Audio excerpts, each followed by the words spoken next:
ബിസ്മില്ലാഹിർറഹ്മാനിർറഹീം. മടവൂർ ഷെയ്ഖുനയുടെ ഉമ്മയാണ് ആയിഷ അജ്ജുമ്മ. AD 1900 കാലം.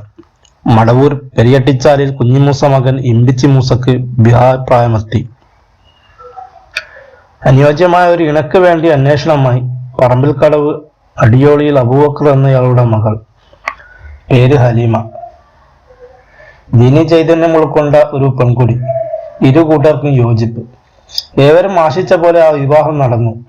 സൗഭാഗ്യകരമായ ദാമ്പത്യ ജീവിതം, സൗഖ്യപൂർണമായ സ്നേഹ പങ്കാളിത്തം. ആ ദമ്പതികൾക്കൊരു കുഞ്ഞു പിറന്നു. കുഞ്ഞു പെണ്ണാണ്. അള്ളാഹു കഴിഞ്ഞൊരുള്ളിയ അനുഗ്രഹം. അവർ അവനെ സ്തുതിച്ചു. അൽഹംദുലില്ലാഹ്. അവരവളെ ആയിഷ എന്ന പേര് വിളിച്ചു. എത്ര സുന്ദരം! ഒന്നാം ഖലീഫയുടെ പുത്രിയുടെ പേര്. ഉമ്മഹാത്തുൽ മുഅ്മിനീങ്ങളുടെ പ്രധാനി, ബുദ്ധിമതിയും പക്വമതിയുമായ മഹദി നാമം. അവർ സംതൃപ്തയായി. കുഞ്ഞിനെ കൺമണി പോലെ വളർത്തി. വിവാഹപ്രായമെത്തി. മാതാപിതാക്കൾ ആവശ്യത്തോടെ ആ ദിനവും കാത്തിരുന്നു. പക്ഷേ പ്രതീക്ഷകൾ അസ്ഥാനത്തായി. പ്രിയ പിതാവ് അവരെ വിട്ടുപിരിഞ്ഞു. അനാഥയായ ആയിഷ, വിധവയായ ഹലീമ, ദുഃഖം തളം കെട്ടിയ കുടുംബാന്തരീക്ഷം, താങ്ങും തണയും നഷ്ടപ്പെട്ട നിരാലംബത. അവരുടെ ആത്മനമ്പരങ്ങൾക്ക് നല്ലൊരാശ്വാസം ഇമ്പിച്ചി മൂസയുടെ ചെറിയ സഹോദരൻ മാമു ഹാജി. അതേ വിധവയായ ഹലീമക്ക് അവർ ഇണയായി എത്തുന്നു. വിധി ചേർത്ത് വെച്ച വിരഹ ദുഃഖം വിട്ടുമാറിയിട്ടില്ല. എങ്കിലും ആനന്ദത്തിന്റെ നവപ്രതീതി ഹലീമയുടെ മനസ്സിൽ തെളിഞ്ഞു. ആ ഇണചേരൽ സുന്ദര മുഹൂർത്തത്തിൽ തന്നെ നടന്നു. അവരിൽ പിറന്ന മകനാണ് അബൂബക്കർ ഹാജി. ആയിഷ അവരിൽ മൂത്തവൾ. അവൾക്ക് വിവാഹപ്രായം കവിയാൻ തുടങ്ങി. സുന്ദരിയും സുശീലയും സുസ്മരവദനയുമായാണ് അവൾ. മതച്ചിട്ടയിൽ ഒട്ടും പിന്നിലല്ല. ഉമ്മയുടെ സ്വഭാവം ചേർത്തി വെച്ച ആ പെൺതിരിക്ക് ആലോചനകൾ വന്നു.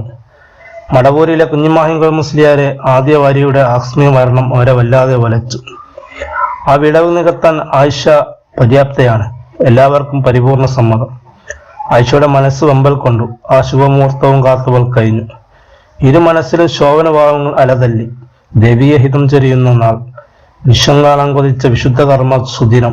ഹൃദ്യമായ ആ സംഭവത്തിന് ലോകം സാക്ഷ്യമരുളി. അതെ, ആ യുവ ദമ്പതികൾ വിവാഹിതരായിരിക്കുന്നു. പണ്ഡിതനും സൂഫിയുമായ വരൻ, വക്തയും നിസ്സാർത്ഥയുമായ വധു. ആ ജീവിതം സന്തോഷത്തോടെ മുന്നോട്ട് നീങ്ങിക്കൊണ്ടിരുന്നു.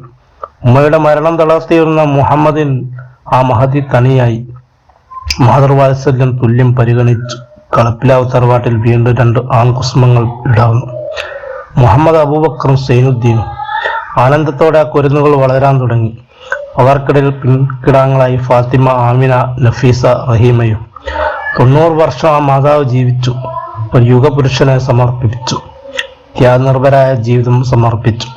ഹിജ്റ 1412 റജബ് മാസം ഒരു ചൊവ്വാഴ്ച ദിവസം.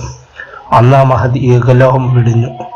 ക്രിസ്താബ്ദം 1992 ജനുവരി 21 അത്. അള്ളാഹു അവർക്ക് മഗ്ഫിറത്ത് നൽകി അനുഗ്രഹിക്കട്ടെ. ആമീൻ.